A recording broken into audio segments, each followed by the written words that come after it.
jelas dia betul. Dia betul. Dia berada di atas kebenaran.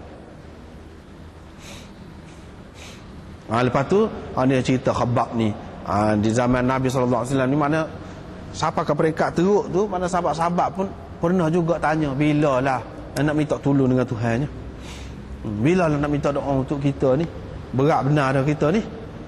Nabi SAW pun ceritalah sejarah orang dulu. Perjuangan agama ni bukan baru, orang-orang dulu pun sudah mengalami akibatnya.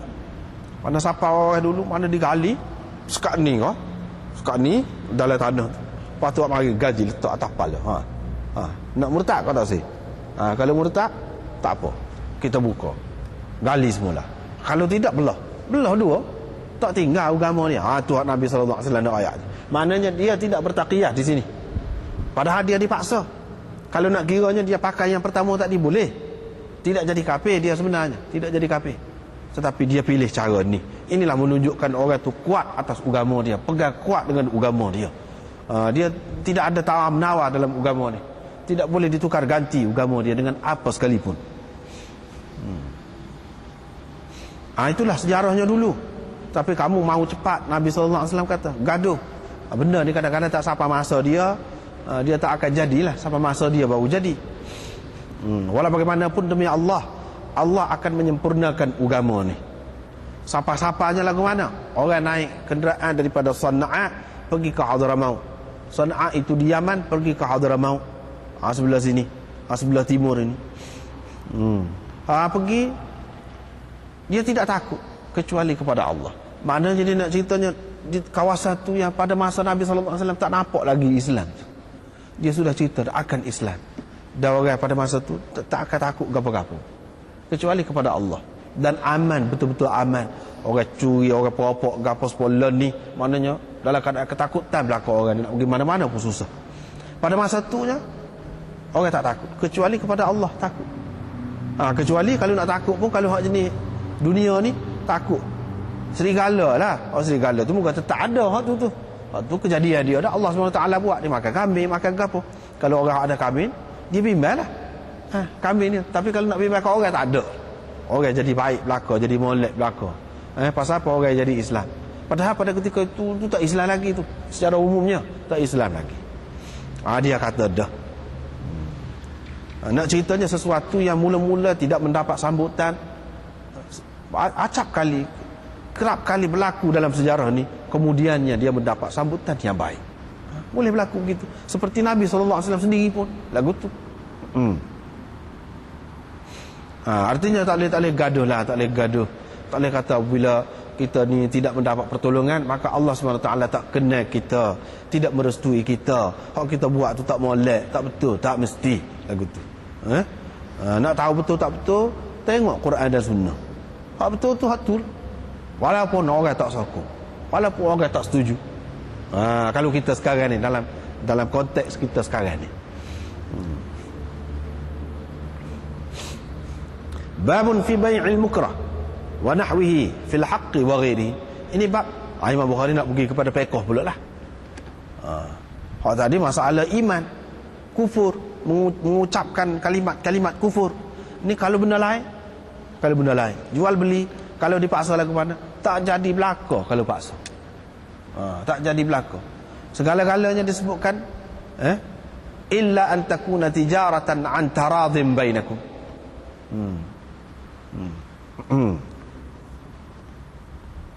Kecuali dengan jual beli yang sama suka sama suka di antara kamu.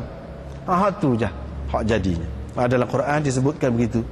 Jadi jual beli ni dia kena ada suka sama suka kedua belah pihak. Kalau mana-mana pihak terpaksa, tak boleh. Ini jualan ataupun jual beli orang yang dipaksa. Wa nahwihi, dan seumpama orang yang dipaksa. Tidak dipaksa tapi macam dipaksa lah. Lagu mana? Orang dalam keadaan darurat. Dalam keadaan darurat tu tak ada siapa-siapa paksa dia. Tak ada siapa-siapa paksa dia. Keadaan dia tu memaksa dia. Orang tak ada paksa dia. Itu makna nahwihi. Nahwihi tu nahwil mukrah. Mukrah tu mana ada orang paksa letak pedang di atas tekak, letak pistol di dahi tu, Misalnya kita kata, tu paksa dia suruh buat gini-gini. Ini mukrah wa nahwihi. Nahwihi hak lagu tu juga hukumnya. Tidak semesti orang yang dipaksa saja. Orang dalam keadaan darurat hukumnya lagu lain. Yang ni kalau tak boleh makan bangkai, tak boleh makan babi dalam keadaan biasa, dalam keadaan dia ni muttar, orang panggil muttar, dalam keadaan darurat, bukan mukrah, muttar, dia boleh makan semua itu. Arak tak boleh minum, tapi dia terlekat, tak ada orang lain dekat ni kecuali arak ada. Kalau dia tak minum arak tu terlekat dia, boleh minum itu. Termasuk dalam hak ni berlaku, masuk dalam hak ni, tak apa. Jadi hukum agama ni ada kalanya ketat, tapi dia sampai satu peringkat je ketat dia tu pun. Sampai ke peringkat tu dia lagu lain pula, jadi hukum tu lagu lain. Fil haqqi berhubung dengan hak berkait dengan harta benda ataupun selainnya, selain hak. Hak ni lagu mana? Berhubung dengan hak. Yakni dia berhutang dengan orang, bai'il mukrah. Berhutang dengan orang kena bayar lah. Dia tak si bayar. Kerajaan apa paksa lah, kamu bayar lah, kalau tidak aku je. Misalnya kita kata, jadi itu paksa lah. Itu paksa bayar. Dia sudah dakwa dah sekarang ni, betul, jelas, memang kamu ada hutang dengan dia, kamu tak bayar. Itu fil haq. Jadi benda hak tu mana berkait dengan harta benda, berkait dengan hutang. Berkait dengan hutang. Berkait dengan hutang. Jadi kita berhutang dengan dia, lepas tu kita tak bayar, kerajaan boleh paksa kita. Boleh paksa. Jadi paksa ni dia kira lagu mana? Fil haqqi wa ghairihi. Fil haqqi, kalau ada hak lagu mana? Sah ke tidak? Lagu tu lain. Kalau ada hak orang lain, itu sah walaupun paksa.